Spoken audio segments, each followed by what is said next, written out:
2 20 அதிகாரத்தில் யோசபாத்துக்கு விரோதமாக 3 படம் வருது. அவர் என்ன பண்ணுறாரு? எல்லாத்தையும் உறவை போட்டு கூப்பிட்டு என்ன பண்ணுறாரு? ஜெபம் பண்ணுறாரு. நடந்த காரியம் என்ன? எதிராளிகள் ஒருவருக்கு ஒருவர் என்ன செஞ்சாங்க? இது ஜெபத்தில் வருகிற ஒரு ரிசல்ட்டு, ஜெபத்தில் வருகிற ஒரு பலன், ஜெபத்தில் வருகிற ஒரு நன்மை. இன்றைக்கி ஒரு சின்ன காரியத்துக்காக முட்டி மோதிக்கிட்டு இருக்கோம். ஒரு சின்ன பிரச்சனையை முட்டி மோதிக்கிட்டு இருக்கேன். நடக்கலை வரலன்னு கேட்டுக்கிட்டு இருக்கீங்க. எவ்வளோ பெரிய காரியத்தை பண்ணியிருக்கிறார். தேசங்களுக்கு அற்புதங்களை பண்ணி, எஸ்தர் ராஜாத்தி தேசங்களுக்கு அற்புதம் பண்ணவர். யோசபாத்துக்கு தேசங்களுக்கு அற்புதம் பண்ணியிருக்கிறார் ஜெபத்தில்.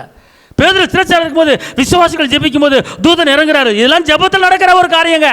இவ்வளவு பெரிய காரியங்கள் நடக்கும்போது உங்கள் வீட்டில், உங்கள் வேலையில், உங்கள் வியாபாரத்தில், உங்கள் தொழிலில், உங்கள் பிள்ளை காரியத்தில், உங்கள் குடும்ப காரியத்தில் அற்புதம் நடக்கலன்னு சொல்லி ஏன் ஏங்கிட்டு இருக்கீங்க? ஏன் தவிச்சுக்கிட்டு இருக்கீங்க?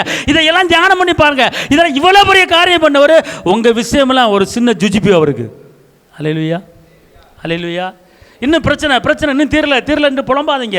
இவ்வளோ பெரிய காரியங்கள் பண்ணவர் எனக்கு செய்ய வல்லவராக இருக்கிறார்.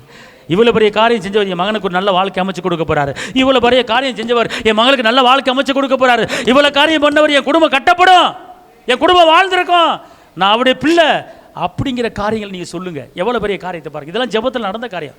யோசபாத்துக்கு ஜெபம் தான், எஸ்தர் ராஜ்யத்துக்கு ஜெபம் தான், பேதுருக்கு ஜெபம் தான், பவுலடிகளார் ஜெபம் தான், ஆபிரகாம் ஜெபம் தான். ஆபிரகாம் லோத்துக்கா ஜெபிக்கும் போது கேட்குறாரு. ஈசாக்கு தியானம் பண்ணி ஜெபிக்கிறார். ஈசாக்கு யாக்கோபு ராமுழுதும் போராடி ஜெபிக்கிறாரு. எதிராளிட்டு இருந்து விடுதலை கிடைக்குது. ஜெபம்.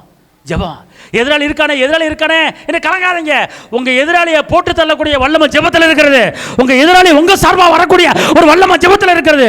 அங்கே எங்கே ஓடாதீங்க. உன் பிரச்சனை முடிகிற வரைக்கும் தேவ சமூகத்தில் விழுந்துக்கிறங்க.